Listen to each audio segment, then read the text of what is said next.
Hello guys, welcome to के analysis. तो जो आज हम डिस्कस करने वाले हैं, फंड डिस्कस करने वाले हैं। इंडिया के कॉन्स्टिट्यूशन में 3 फंड दिए हुए हैं। फंड इसलिए डिस्कस करने वाले हैं, फंड के बाद फिर हम बजट डिस्कस करेंगे और बजट में 1-2 टर्म ऐसी आएगी जो फंड के लिए आवश्यक है। तो फंड पेपर के लिए भी बहुत इंपॉर्टेंट होता है। और जो तीनों फंड हैं, सबसे पहले मैं आपके सामने उन तीनों फंड्स का नाम लिख देता हूँ, ठीक है। तो शुरुआत करते हैं फंड से, यानी कि फंड की जो स्पेलिंग होती है FUNDSE होती है, जहाँ तक मुझे याद है, आपको भी यही याद होगी। अगर हम पहले फंड की बात करें तो जो पहला फंड है वो है कंसोलिडेटेड फंड ऑफ इंडिया। जो पहला फंड है वो है consolidated fund of India. Consolidated fund of India बात कर लेंगे कि कौन सा फंड कौन से आर्टिकल में है, कौन से फंड को पार्लियामेंट रेगुलेट करता है यानी कि लेजिस्लेचर रेगुलेट करता है, कौन से फंड को एग्जीक्यूटिव रेगुलेट करता है, सारी चीजें डिस्कस करेंगे। तो इसके जो दूसरे नंबर पे फंड आता है, वो दूसरे नंबर का फंड जो आता है public accounts of India. Public accounts of India, public accounts of India. और जो तीसरे नंबर का फंड आता है, यानी कि जो लास्ट है, वो है कंटिजेंसी फंड ऑफ इंडिया।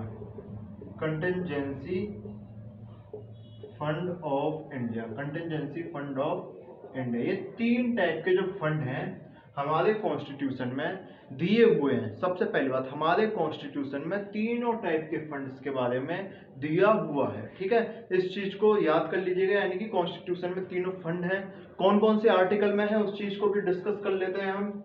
तो ये जो कंसोलिडेटेड फंड ऑफ इंडिया जो है वो है आर्टिकल नंबर 266, यानी कि consolidated fund of India article number 266 में दिया हुआ है। अगर इसके बाद की हम बात कर लें तो ये जो article number public account of India है वो भी आपको आर्टिकल नंबर 266 में दिया हुआ है। पब्लिक अकाउंट्स ऑफ इंडिया जो है वो भी आपको आर्टिकल नंबर 266 में दिया हुआ है। देखो, दो फंड कौन से आर्टिकल में दिए हुए हैं आपको? 266 में। दो फंड कौन से आर्टिकल में दिए हुए हैं? 266 में, ठीक है।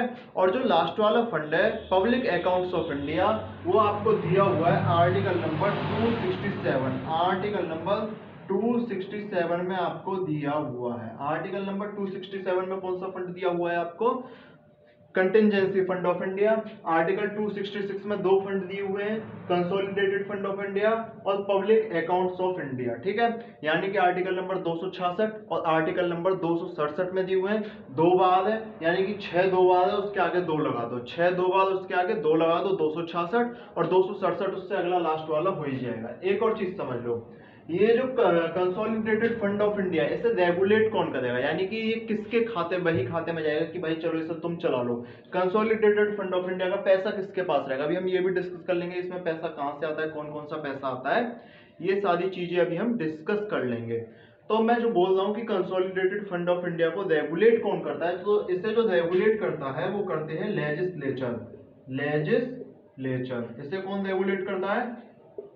लेजिस्लेचर, ठीक है। लेजिस्लेचर का मतलब क्या होता है? जो आपके सांसद हैं, जो आपकी पार्लियामेंट है, वो है आपकी लेजिस्लेचर। ओवरऑल पार्लियामेंट की बात कर रहा हूं मैं आपकी, वो है आपकी लेजिस्लेचर, ठीक है। और जो ये पब्लिक अकाउंट ऑफ इंडिया को जो हेड करता है वो होता है आपका एग्जीक्यूटिव। एग्जीक्यूटिव, देखो एग्जीक्यूटिव हमने 2 टाइप के पढ़े हुए हैं, एक तो परमानेंट एग्जीक्यूटिव, एक पॉलिटिकल एग्जीक्यूटिव। परमानेंट एग्जीक्यूटिव जो होते हैं वो होते हैं लाइक एज IAS ऑफिसर, और जो आपके ये होते हैं पॉलिटिकल एग्जीक्यूटिव होते हैं, ये होते हैं आपके मिनिस्टर्स, जैसे कैबिनेट मिनिस्टर, यानी कि काउंसिल ऑफ मिनिस्टर जो होती है उसे हम एग्जीक्यूटिव बोलते हैं। तो ये जो आपका पब्लिक अकाउंट्स ऑफ इंडिया जाएगा, ये जाएगा काउंसिल ऑफ मिनिस्टर के अंतर्गत, जिसे हम एग्जीक्यूटिव बोलते हैं। लेकिन जो कंटिजेंसी फंड ऑफ इंडिया है वो जाएगा लेजिस्लेचर के अंतर्गत। किसके अंतर्गत? लेजिस्लेचर के अंडर में। लेजिस्लेचर यानी कि ओवरऑल पार्लियामेंट। लेजिस्लेचर का मतलब क्या है कि आपको जो वोटिंग करानी पड़ेगी वो पूरी पार्लियामेंट से वोटिंग करानी पड़ेगी, ठीक है। अभी हम बात कर लेंगे कि लोकसभा से पावर ज्यादा है, राज्यसभा की पावर ज्यादा है, वो इसे डिटेल में डिस्कस करेंगे, ठीक है। इसके बाद जो लास्ट फंड बचा कंटिजेंसी फंड ऑफ इंडिया, उसे जो हेड करता है वो करता है, देखो उसे ऑफिशियली जो हेड करता है प्रेसिडेंट। उसे जो ऑफिशियली हेड करता है वो कौन करता है? प्रेसिडेंट। लेकिन जो प्रेसिडेंट तो सारे काम कर नहीं सकता, ठीक है, प्रेसिडेंट तो सारे काम नहीं कर सकता। तो प्रेसिडेंट ने ये जो कार्यभार जो दिया हुआ है, ये दिया हुआ है फाइनेंस सेक्रेटरी को, यानी कि प्रेसिडेंट के द्वारा फाइनेंस सेक्रेटरी जो है इसे हेड करता है। प्रेसिडेंट के द्वारा फाइनेंस सेक्रेटरी जो है वो हेल्ड करता है public contingency fund of India को। पब्लिक अकाउंट ऑफ इंडिया को कौन हेल्ड करता है? एग्जीक्यूटिव, यानी कि अगर इसे आप ब्रैकेट में लिखना चाहो तो COM, यानी कि काउंसिल ऑफ मिनिस्टर्स। और कंसोलिडेटेड फंड ऑफ इंडिया को कौन रेगुलेट करता है? लेजिस्लेचर, यानी कि अपनी पार्लियामेंट। ठीक है, ये हो गए तीन चीज में डिफरेंस, कौन रेगुलेट करता है और कौन कौन से आर्टिकल में आते हैं। अब आप ये पूछोगे भाई इनमें पैसा कहां से आता है? सबसे बड़ी बात है ना कि पैसा, ठीक है, बजट के लिए भी आपका पैसा इंपॉर्टेंट है ना। तो हम डिस्कस कर लेते हैं कि इनमें पैसा कहां से आता है, कहां को जाता है, ये सारी चीजें हम इसमें डिस्कस करने वाले हैं।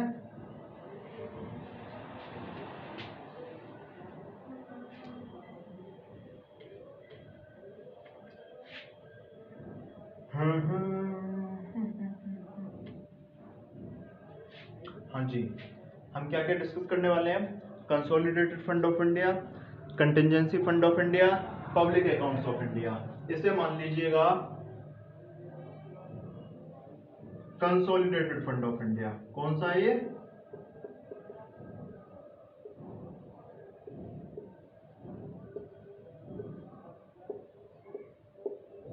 ये जो फंड है कंसोलिडेटेड फंड ऑफ इंडिया जो है वो स्टेट्स में भी होता है, यानी कि आपके यूपी में भी होगा, राजस्थान में भी होगा, बिहार में भी होगा, पटना में भी होगा। तो मैं ब्रैकेट में लिख दे रहा हूँ कि ये स्टेट्स में भी होता है। ठीक है, कंसोलिडेटेड फंड ऑफ इंडिया जो है वो स्टेट्स में, तीनों फंड जो है वो स्टेट्स में भी होते हैं। दूसरा जो है हमारा, दूसरा अगर छोटा सा बॉक्स देखो तो दूसरा जो आता है वो आता है public account of India.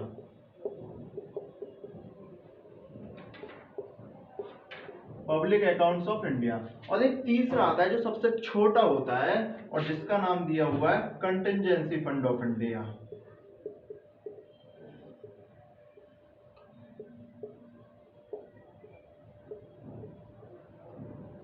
Contingency fund of India. Consolidated fund of India कौन से आर्टिकल में आता है? कौन से आर्टिकल में आता है ये वाला बताओ? Article number 266। Public accounts of India किस आर्टिकल में आता है? Article number 266। Contingency fund of India किस आर्टिकल में आता है? Article number 267। Article number 267। समझ आ गई? यहां तक चीजें समझ आ गई। हर एक फंड जो है स्टेट में ये भी होगा और स्टेट में ये भी होगा। तीनों फंड यानी कि स्टेट में अपने आप से अलग के लिए होते हैं। ठीक है, एक एक फंड समझाऊंगा, समझते चले जाओगे आप क्या होता है कंसोलिडेटेड फंड ऑफ इंडिया क्या होता है। देखो, जो कंसोलिडेटेड फंड ऑफ इंडिया होता है उसमें आपका जो मेन पैसा है वो तीन जगह से आता है। जो आपका कंसोलिडेटेड फंड ऑफ इंडिया में जो पैसा है वो तीन जगह से आता है। जो आपका सबसे पहला पैसा आता है वो टैक्स के माध्यम से। सबसे पहला जो पैसा आता है टैक्स के माध्यम से। जो आप टैक्स पे करते हो, चाहे वो आपकी जीएसटी तो मैं नहीं बोलूंगा, लेकिन जीएसटी टाइप का टैक्स है, ठीक है, वो इनडायरेक्ट टैक्स आ जाता है, या आप किसी भी टाइप के टैक्स को जो पे करते हो वो आपका आ जाता है कंसोलिडेटेड फंड ऑफ इंडिया में। अभी आप सेस के बारे में भी थोड़ा सा मैं बता दूंगा कि सेस कहाँ पे जाता है, लेकिन उससे पहले आप समझ लो टैक्स इसमें आता है। देखो, इंडिया बहुत बड़ा, टैक्स बहुत कम लोग दे देते हैं, हमको टैक्स मारने की आदत भी है, टैक्स हम देते नहीं, ठीक है, क्योंकि लॉज को फॉलो ना करना आदत है। अब यानी कि टैक्स से तो वो भी समझ गए, पार्लियामेंटेरियन भी समझ गए कि भाई टैक्स से हमारे पास पूरा पैसा आएगा नहीं। जब हमारे पास पैसा नहीं होता हम क्या करते हैं? उधार मांगते हैं कि नहीं मांगते? और उधार लेकर लौटाया किसने? हमने लौटाया किसका? हमने। सेम एग्जाम्पल एक बार मोदी जी ने बोला था कि मैं गुजराती हूँ, बिजनेस मेरे पे बहुत अच्छे से आता है, सबको लगी कि फेंक दी जैसे हमेशा फेंकते हैं। उसके बाद फिर जापान गए 2 लाख करोड़ का लोन मांगने। जब जापान गए 2 लाख करोड़ का लोन मांगने, साथ में एक गीता ले गए। ठीक है, अब एक काम करो, उन्होंने जापान को, जो प्राइम मिनिस्टर उस टाइम के शिंजो आबे थे, उनको गीता दी। अब 2 लाख करोड़ अपने लेके भारत आ गए। 50 साल का लोन है ना, तो 50 साल बाद जापान वाला बचे ना इंडिया वाला बचे। 50 साल बाद जापान वाला बोलेगा कि भाई हमने लोन दिया था, देखो उसने ऑफिशियल डॉक्यूमेंट्स में क्या दिए थे, निकलेगी गीता। क्या लेकर आए थे, क्या लेकर जाओगे? तो यानी कि हम ये जो काम है बोरोइंग से भी कर सकते हैं, बोरोइंग से भी कर सकते हैं, यानी कि हम उधार लेते हैं। 1 मिनट रुकना अभी, है ना।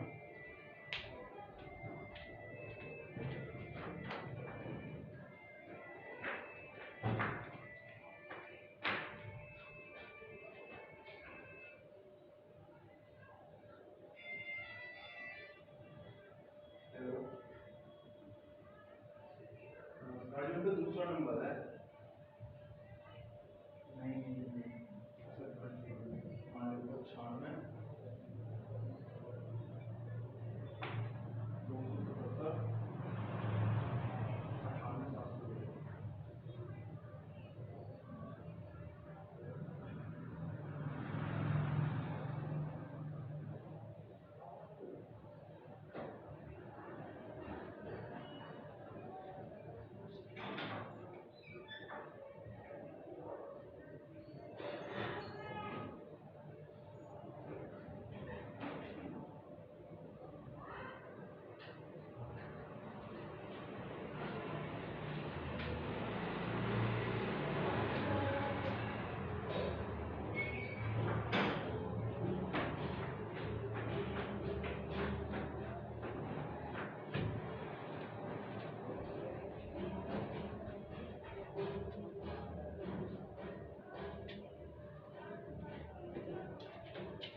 हाँ जी, बोरोइंग की बात कर रहे थे, यानी कि आपको उधार कहाँ कहाँ से मिल सकता है। देखो उधार जो मिल सकता है वो आपको गवर्नमेंट सिक्योरिटीज से मिल सकता है। गवर्नमेंट सिक्योरिटीज क्या होती है, जब भी गवर्नमेंट को पैसा चाहिए होता है, लिख लो इसे, किस किस से मिलेगा, गवर्नमेंट सिक्योरिटीज।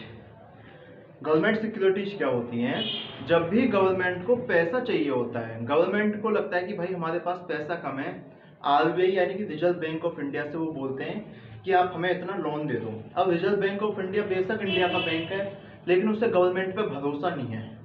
गवर्नमेंट पे भरोसा हो चाहे ना हो, नेताओं पे तो बिल्कुल भी नहीं है ना।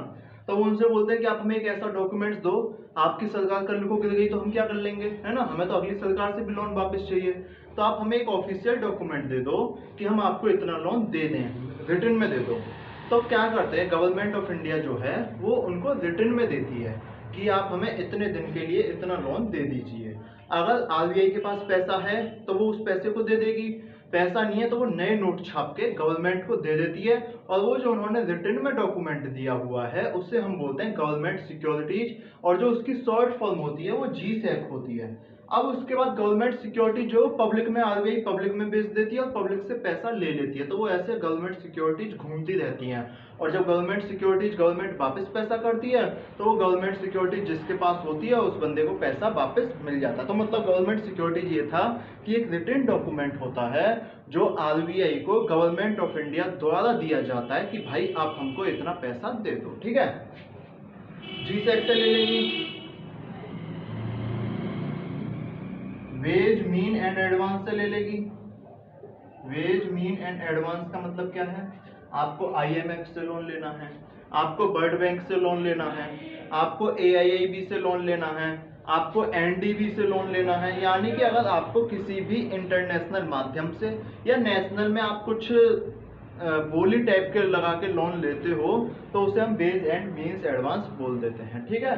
तो ये कुछ बोरिंग्स के टाइप थे। अब एक और चीज समझो भाई, कंसोलिडेटेड फंड ऑफ इंडिया में दो चीजें आ गई, टैक्स आ गया और बोरिंग आ गई गवर्नमेंट ऑफ इंडिया की। ये खाली हम इंडिया के रिस्पेक्ट में बात कर रहे हैं, जो टैक्स है वो जो इंडिया सेंट्रल गवर्नमेंट को मिलता है उस टैक्स की हम बात करते हैं, ठीक है। इसके बाद एक और चीज है, देखो गवर्नमेंट ऑफ इंडिया जो है वो एक बिजनेस भी करती है ना। गवर्नमेंट ऑफ इंडिया एक बिजनेस भी करती है। किस टाइप का बिजनेस करती है, उसकी रेलवे है, उसकी एयर इंडिया, हालांकि बिक गई अब तो, किसी टाइम तो एयर इंडिया थी, एयर इंडिया छोड़ दो चलो। बीपीसीएल है उसकी, इंडियन ऑयल है उसकी, बीएसएनएल है उसकी। देखो अब जैसे एयर इंडिया घाटे में, ठीक है, इंडियन ऑयल फायदे में, यानी कि जो ऐसी चीजें जिससे उसे प्रॉफिट होता है, अब उसका पैसा कहाँ जाएगा, उस प्रॉफिट का पैसा कहाँ जाएगा, तो जो उस प्रॉफिट का पैसा है वो भी कंसोलिडेटेड फंड ऑफ इंडिया में जाएगा। यानी कि अगर इसका जो तीसरा टाइप हो गया वो हो गया प्रॉफिट्स, जो तीसरा टाइप हो गया वो हो गया प्रॉफिट्स। तीन तरह से पैसा मिल गया इसे, टैक्स, प्रॉफिट एंड बोरिंग। तीन तरह से पैसा मिला कि नहीं मिला, टैक्स जो गवर्नमेंट ऑफ इंडिया ने टैक्स लगाए हुए हैं, पब्लिक उसे टैक्स देगी, इनकम टैक्स टाइप जो होता है। फिर प्रॉफिट कहाँ से मिलेगा उसे, जो उसकी कंपनी चल रही है, जैसे कि रेलवे हो गया, रेलवे में कुछ प्रॉफिट होता होगा तो वो जितने भी लाख करोड़ है वो किस में जाएगा, आपका कंसोलिडेटेड फंड ऑफ इंडिया में। उसके बाद उधार मांगने वाली आदत इंडिया की है ही है, इंडिया की क्या, हम लोगों की है ही है, तो हमें भी बोरिंग मिल जाएगा, ठीक है। ये चीजें होती हैं कंसोलिडेटेड फंड ऑफ इंडिया में। एक चीज समझ आई, कंसोलिडेटेड फंड ऑफ इंडिया में ये चीजें आती हैं। अब आप एक चीज देख लीजिएगा, कंसोलिडेटेड फंड ऑफ इंडिया की जो मजेदार चीज है वो ये है कि अगर आप इसमें कोई पैसा डाल रहे हो, अगर आप इसमें कोई पैसा डाल रहे हो तो भी आपको पार्लियामेंट की अप्रूवल चाहिए, और अगर इससे आप कोई पैसा निकाल रहे हो तो भी आपको पार्लियामेंट की अप्रूवल चाहिए। पार्लियामेंट मतलब लेजिस्लेचर। अब भाई आप एक चीज देखो, अगर आपके घर में कोई पैसा डाल जाए तो आपको अप्रूवल चाहिए क्या, बिल्कुल अप्रूवल नहीं चाहिए होगी, आप तो बड़े खुश हो जाओगे, है ना। तो अगर मान लो, लेकिन कंसोलिडेटेड फंड ऑफ इंडिया में अप्रूवल चाहिए होती है।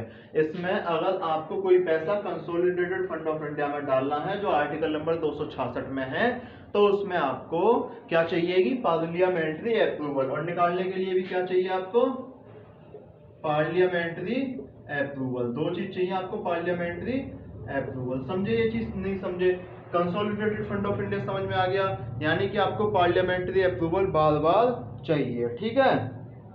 एक और चीज समझ लो, बिना पार्लियामेंट्री अप्रूवल के या बिना पार्लियामेंट्री लॉ के, बिना पार्लियामेंट्री अप्रूवल यानी कि जब तक पार्लियामेंट अप्रूवल ना कर दे या जब तक जो आपकी संसद है वो कोई ऐसा लॉ ना बना दे कि भाई आप इससे पैसे निकाल सकते हो। अभी मैं बताऊंगा कि पैसे बिना वोटिंग के कैसे भी निकाल सकते हैं।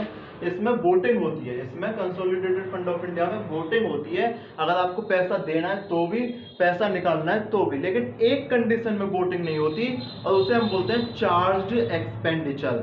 चार्ज्ड एक्सपेंडिचर, उसे अभी मैं डिटेल में डिस्कस करूंगा जब ये डायग्राम में बिठा दूंगा, ठीक है। उसे भी आप ध्यान रख लेना। एक चीज हम डिस्कस करेंगे जिसके लिए वोटिंग नहीं होती, खाली डिस्कशन हो सकता है। इन दोनों के देखो, जब आप इसमें कोई पैसा डालोगे, पैसा निकालोगे, डिस्कशन यानी डिबेट भी होगी और वोटिंग भी होगी। लेकिन चार्ज्ड एक्सपेंडिचर जो होगा, charged expenditure, CHARGED, charged expenditure जब आप करोगे, देखो चार्ज एक्सपेंडिचर का मतलब क्या है, जो आपकी तनख्वाह होती है, जो आपकी सैलरी होती है, जो फीस वगैरह होती है, वो चार्ज एक्सपेंडिचर में आते हैं। मैं बता दूंगा, एक लाइन की बात है बस ये। अभी आप इतना समझ लो कि जो तनख्वाह है, ठीक है, आप तनख्वाह पे वोट नहीं करोगे, तनख्वाह सैलरी किसकी, सुप्रीम कोर्ट जज की, प्रेसिडेंट की, इन सबकी जो सैलरी है वो चार्ज एक्सपेंडिचर में आ जाती है ना। तो उसके लिए आपको पार्लियामेंट की वोटिंग नहीं चाहिए होती, लेकिन अप्रूवल चाहिए होता है। उसके लिए कोई ना कोई लॉ चाहिए होता है, और अगर आपने कोई लॉ नहीं बनाया हुआ तो उसके लिए अप्रूवल चाहिए होती है, वोटिंग चाहिए होती है। समझे नहीं समझे कंसोलिडेटेड फंड ऑफ इंडिया? बड़े आराम से समझ लो। कंसोलिडेटेड फंड ऑफ इंडिया में तीन चीजें इंक्लूड है, टैक्स, प्रॉफिट और बोरिंग। इन तीन चीज से पैसा आता है। पैसा आने के लिए पार्लियामेंट की अप्रूवल चाहिए, पैसा जाने के लिए पार्लियामेंट की अप्रूवल चाहिए। आर्टिकल नंबर 266 में आता है डिबेट प्लस वोटिंग दोनों ही होगी जब आप पैसा डालोगे, पैसा निकालोगे। बोरिंग आप कहां कहां से कर सकते हो, government securities, IMF, world bank, इन सबसे आप बोरिंग कर सकते हो, यानी कि उधार ले सकते हो। तो मेरे हिसाब से कंसोलिडेटेड फंड ऑफ इंडिया आपको समझ आ गया होगा कि कंसोलिडेटेड फंड ऑफ इंडिया में क्या क्या चीजें आती हैं। एक और चीज मैं बता दूं, अगर आपने जैसे किसी को लोन दिया हुआ है, अगर वो लोन भी वापस आएगा तो वो भी आपका कंसोलिडेटेड फंड ऑफ इंडिया में ही वापस आएगा। जैसे आपने श्रीलंका को लोन दे दिया और उसने 50 साल बाद वापस किया, तो कंसोलिडेटेड फंड ऑफ इंडिया में ही वापस आएगा। क्योंकि यार देखो, आप लोन भी तो इसी में ले रहे हो, तो लोन वापस भी तो इसी में आएगा, है ना। इस चीज को समझ जाओ, बोरिंग में लोन ही तो लेना है आपका, लोन भी तो ले रहे हो आप, ठीक है। कंसोलिडेटेड फंड ऑफ इंडिया अंतर समझ आ गया होगा। अब इसके बाद हम जो डिस्कस करने वाले हैं वो है पब्लिक अकाउंट ऑफ इंडिया। इस चीज को समझ लो, public account of India. Public account of India में क्या होता है, अब बात आएगी कि पब्लिक अकाउंट ऑफ इंडिया में पैसा कहां से आता है। पब्लिक अकाउंट ऑफ इंडिया में पैसा कहां से आता है, सबसे पहले आपका क्वेश्चन यही होने वाला है। आर्टिकल नंबर 266 में है ही public account of India. Contingency fund of India को मैं मिटा देता हूं, मुझे नहीं लगता कि ये इंपॉर्टेंट बचा है अब।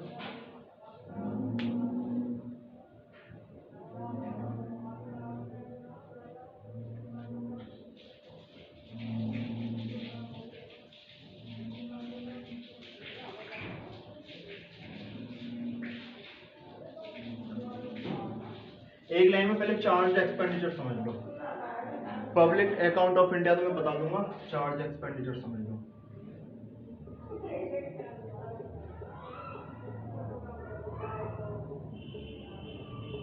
देखो चार्ज एक्सपेंडिचर क्या होता है, जो आपकी सैलरी होती है। हमारी जुडिशियरी इंडिपेंडेंट है, सारी पोस्ट इंडिपेंडेंट है। अगर उनकी सैलरी पार्लियामेंट के कहने पे बार बार चेंज होने लगी, या मान लो सुप्रीम कोर्ट के जज ने एक फैसला दे दिया कि जो प्रधानमंत्री है उस पर बहुत सारे गंभीर आरोप है, प्रधानमंत्री को जेल में डाल दिया जाए, ठीक है, हो सकता है, क्यों नहीं हो सकता, है ना। तो अगर प्रधानमंत्री के पास तो इतनी सारी कैबिनेट की सारी पावर है, पार्लियामेंट की सारी पावर है, मेजोरिटी है लोकसभा में उसके पास, हो सकता है वो ये बोल दे कि ये जो चार्ज एक्सपेंडिचर है भाई, इस सुप्रीम कोर्ट वाले जज की सैलरी रोक लो।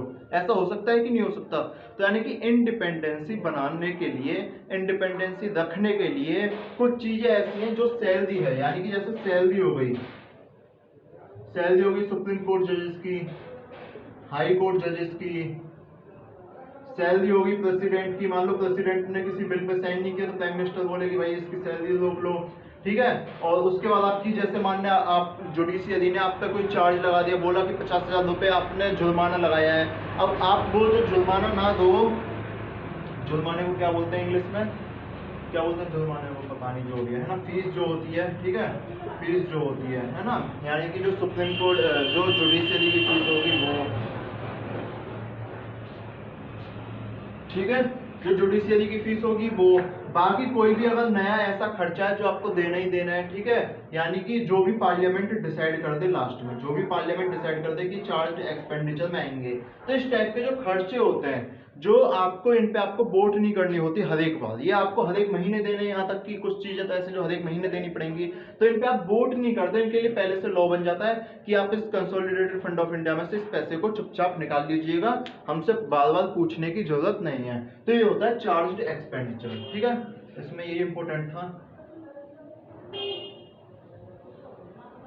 हाँ जी, बात करने वाले हैं पब्लिक अकाउंट्स ऑफ इंडिया की। अब देखो पब्लिक अकाउंट ऑफ इंडिया में जो पैसा आएगा वो कहां से आएगा, आपके जो पोस्ट ऑफिस में भी खाते होते होंगे, जो पोस्ट ऑफिस में खाते होते हैं, पोस्ट ऑफिस में क्यों बोल रहा हूँ, क्योंकि पोस्ट ऑफिस सेंट्रल इंडिया के अंतर्गत आते हैं, ठीक है। तो जो आपका पोस्ट ऑफिस में बैंक अकाउंट होता है, पोस्ट ऑफिस में अकाउंट होता है, उसमें आप कुछ पैसे जमा करते हो, और जो आप पैसे जमा करते हो वो किसके पास जाते हैं, सरकार के पास। सरकार क्या करती है, उनका लोन दे देती है सबको, ठीक है। अगर सरकार लोन दे देती है तो उन पर ब्याज लेती है, फिर वो ब्याज वहां से आपको दे देती है, समझे नहीं समझे।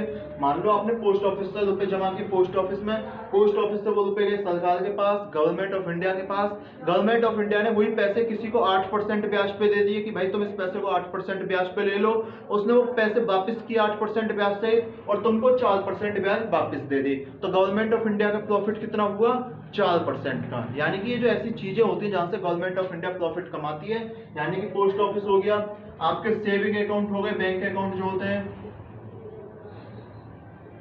आपके सेविंग अकाउंट हो गए, आपके सेविंग अकाउंट हो गए, ठीक है। बाकी जो भी आप पे गवर्नमेंट ऑफ इंडिया, जैसे कि आप पे स्टाम्प चार्ज वगैरह जो भी फीस लगा देती है गवर्नमेंट ऑफ इंडिया, उस टाइप की जो फीस होती है जो सीधे के सीधे गवर्नमेंट ऑफ इंडिया पे जाती है, तो इस टाइप के जो भी आपका एक्सपेंडिचर है, ठीक है। इसके बाद मान लो जैसे अगर मैंने अभी बोला कि सुप्रीम कोर्ट ने कोई आदेश दे दिया, हाई कोर्ट ने कोई आदेश दे दिया कि आपने ये चीजें की हैं, आप इतने, अब जैसे एक आपको एग्जांपल देता हूँ, जो प्रशांत भूषण का केस हुआ था कि प्रशांत भूषण ने सुप्रीम कोर्ट के जज के खिलाफ बोल दिया, बहुत फेमस केस था, आपने सुना भी होगा। तो प्रशांत भूषण पे 1 रुपए का जुर्माना लगाया गया था, तो वो जो पता है आपको 1 रुपया जाएगा ना, वो भी इसी अकाउंट में जाएगा, पब्लिक अकाउंट ऑफ इंडिया में जाएगा। वो जो 1 रुपया था वो भी पब्लिक अकाउंट ऑफ इंडिया में जाएगा, ऐसा नहीं है कि वो जज की जेब में जाएगा। तो यानी कि इसे मैं बोल सकता हूँ जुडिशियल डिपॉजिट, इसे मैं क्या बोल सकता हूँ,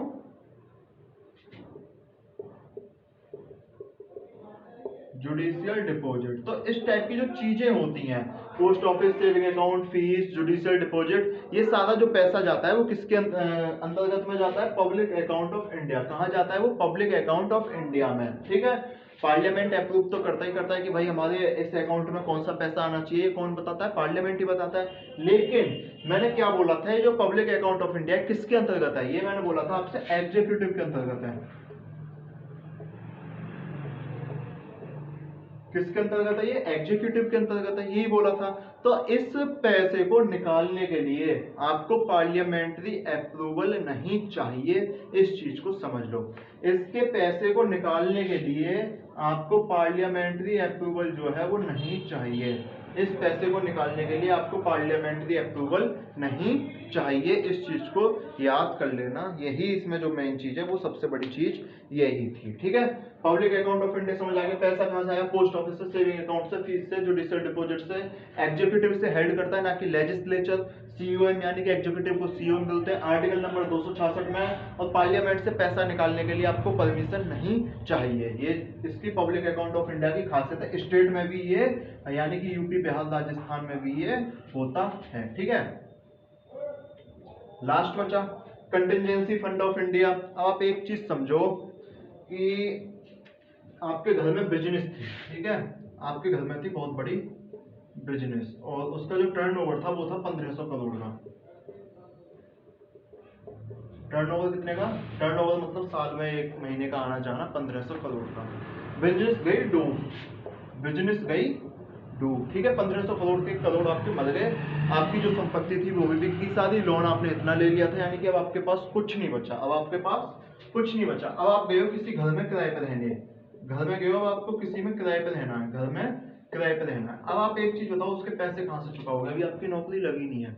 तो पता है क्या है, आपके घर में जो आपकी माता जी होंगी वो ना चीनी का डिब्बा खोलेंगी, किसका डिब्बा, चीनी का डिब्बा, ठीक है, चीनी का या दाल का किसी एक का डिब्बा खोलेंगी, और उसमें से 10,000 रुपए निकल आएंगे।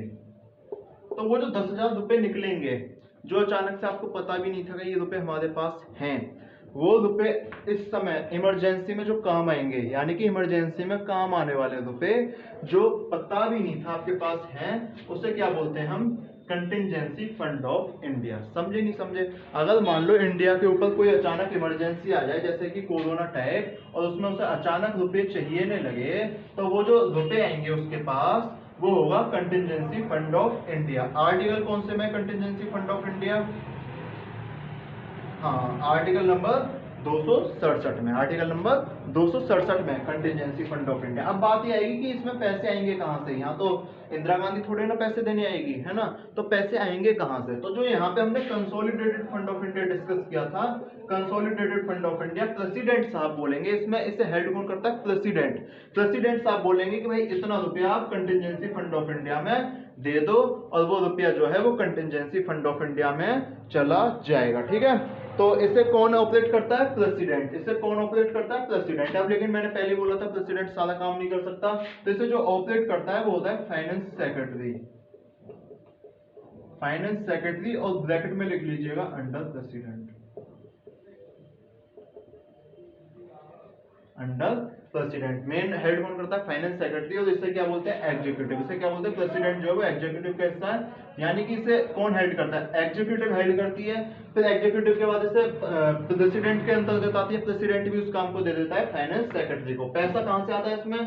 जो पैसा आता है वो आता है इसमें कंसोलिडेटेड फंड ऑफ इंडिया से। ठीक है, पैसा किस आर्टिकल में आता है? 267 आर्टिकल के अंतर्गत आता है। अब एक मजे की बात सुन लो, कंसोलिडेटेड फंड ऑफ इंडिया और public account of India, consolidated fund of India और पब्लिक अकाउंट ऑफ इंडिया, ये जो दोनों हैं, ये तो कॉन्स्टिट्यूशन ने बनाए हुए हैं, यानी कि कॉन्स्टिट्यूशन ने दिए हुए हैं आर्टिकल 266 में। दोनों कॉन्स्टिट्यूशन ने दिए हुए हैं, आर्टिकल 266 में बनाए हुए हैं। कॉन्स्टिट्यूशन ने बोला हुआ है कि कौन सा पैसा किस में जाएगा, ये सारी चीजें कॉन्स्टिट्यूशन के ऊपर कॉन्स्टिट्यूशन ने दी हुई है। लेकिन ये जो कंटिजेंसी फंड ऑफ इंडिया है, इसमें कॉन्स्टिट्यूशन ने बोला था कि अगर पार्लियामेंट का मन करे तो बना लेना, ना मन करे तो मत बनाना। यानी कि जो डिपेंड है ये पार्लियामेंट पे डिपेंड है, ये जो है पार्लियामेंट पे डिपेंड है। और इसे क्या बोलते हैं? जिस चीज को पार्लियामेंट किसी लॉ से बनाती है उसे हम बोल देते हैं स्टेचुरी, स्टेटूटोरी।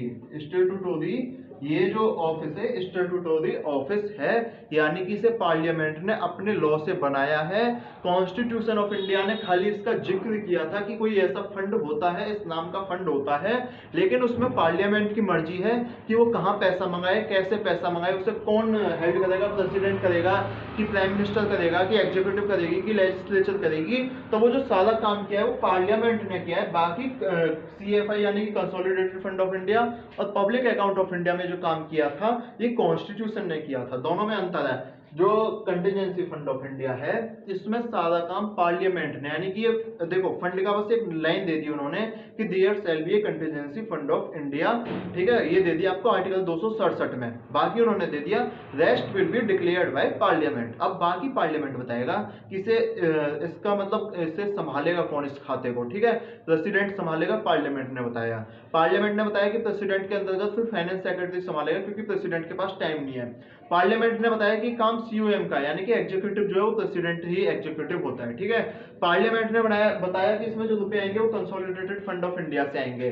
ठीक है, तो ये सारी चीज किसने बताई आपको? पार्लियामेंट ने बताई। किसने बताई? पार्लियामेंट ने। लेकिन consolidated fund of India, public account of India, जैसे मैंने बोला था इसमें टैक्स का पैसा आता है, इसमें जो पैसा आता है टैक्स का पैसा आता है, पार्लियामेंट ने नहीं बताया कि इसमें टैक्स का पैसा आएगा, ये किसने बताया? कॉन्स्टिट्यूशन ने बताया कि इसमें टैक्स का पैसा आएगा। लेकिन कंटिजेंसी फंड ऑफ इंडिया में कॉन्स्टिट्यूशन ने ऐसा कुछ नहीं बताया है कि इसमें टैक्स का पैसा आएगा कि नहीं आएगा, ऐसा कुछ नहीं बताया। दूसरी चीज और बता दूं, पार्लियामेंट की वोटिंग की इसमें भी आवश्यकता नहीं होती।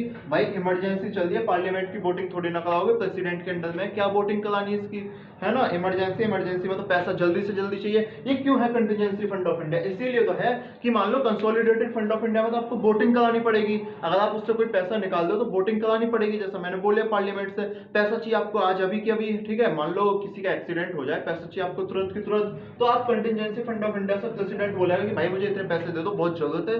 तुरंत कंसोलिडेटेड फंड ऑफ इंडिया से पैसे इसमें आ जाएंगे और तुरंत पैसे प्रेसिडेंट के पास चले जाएंगे। जिस काम के लिए जरूरत है, जो भी डिजास्टर है, उसके लिए आप पैसे निकाल सकते हो तुरंत, है ना?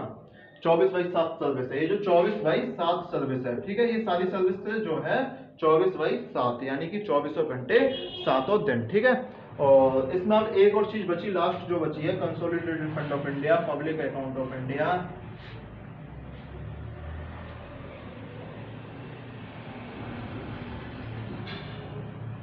भाई अगर आपने चैनल को सब्सक्राइब नहीं किया तो चैनल को सब्सक्राइब कर दीजिएगा, वीडियो को लाइक शेयर कर दो भाई, है ना, चैनल को सब्सक्राइब करो। ठीक है, क्या डिस्कस करने वाले थे मैं? हाँ,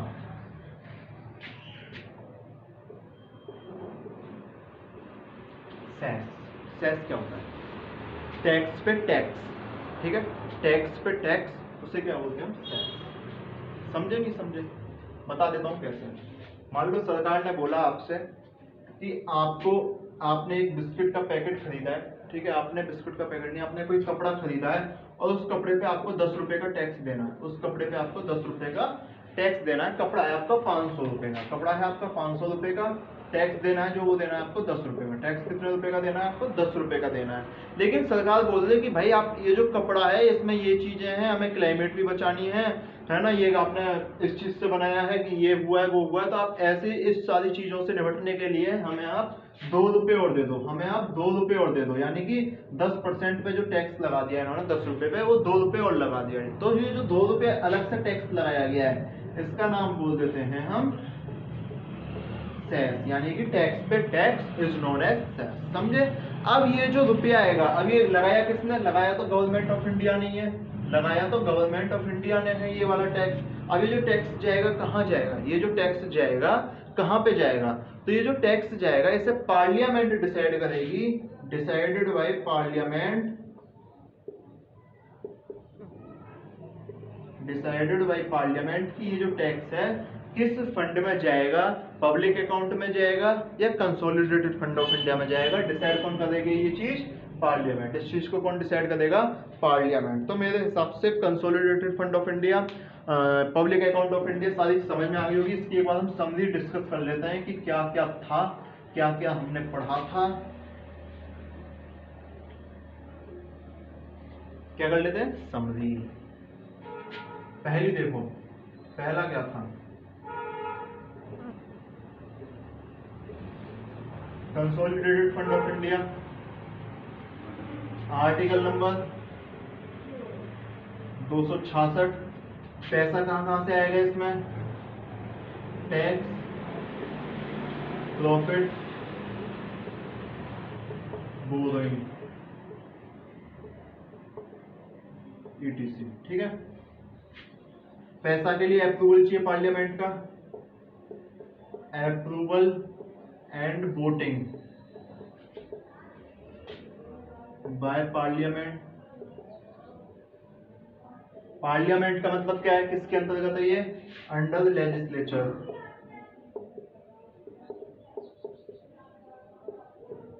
under legislature. Consolidated fund of India के जो 3 इंपॉर्टेंट पॉइंट है वो यही है। पैसा निकालने के लिए भी वोटिंग करनी पड़ेगी, मतलब अप्रूवल चाहिए, पैसा बाहर देने के लिए भी अप्रूवल चाहिए, पैसा जमा करने के लिए भी। दूसरा क्या था? Public account of India, article number 266। पैसा कहां से आएगा? Judicial deposit, post office, saving bank account, etc. ठीक है, approval and voting by parliament, approval by parliament but not voting. Approval by parliament, parliament से तो अप्रूवल चाहिए ना चाहिए कि आपको भाई इसमें पैसा देना है, लेकिन वोटिंग आपको नहीं करानी, but no voting by parliament. ठीक है, अंडर एग्जीक्यूटिव, अंडर, यानी कि किसके अंडर है? सीओएम के अंडर। ठीक है, तीसरा फंड, ये जो दोनों फंड है ये किसमें है? कॉन्स्टिट्यूशन में है। ये जो दोनों फंड है किसमें है? ये जो दोनों फंड है ये किसमें है? In constitution. इन कॉन्स्टिट्यूशन नहीं, बाय कॉन्स्टिट्यूशन लिखो। ये बनाए किसने? कॉन्स्टिट्यूशन ने। ठीक है, बाय कॉन्स्टिट्यूशन। तीसरा क्या था?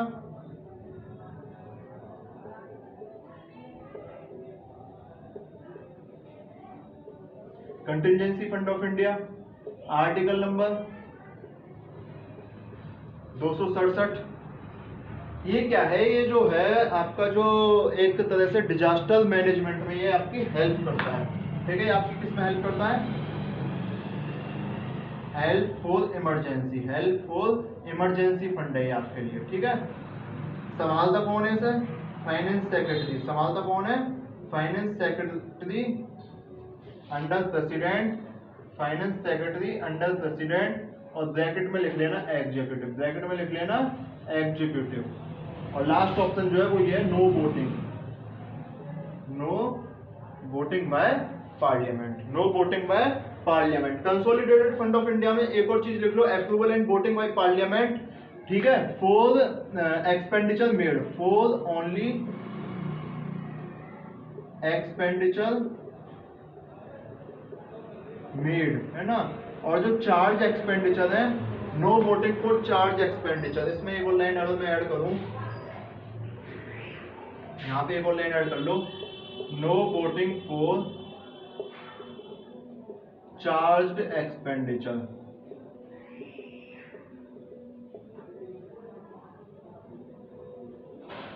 ये है क्या?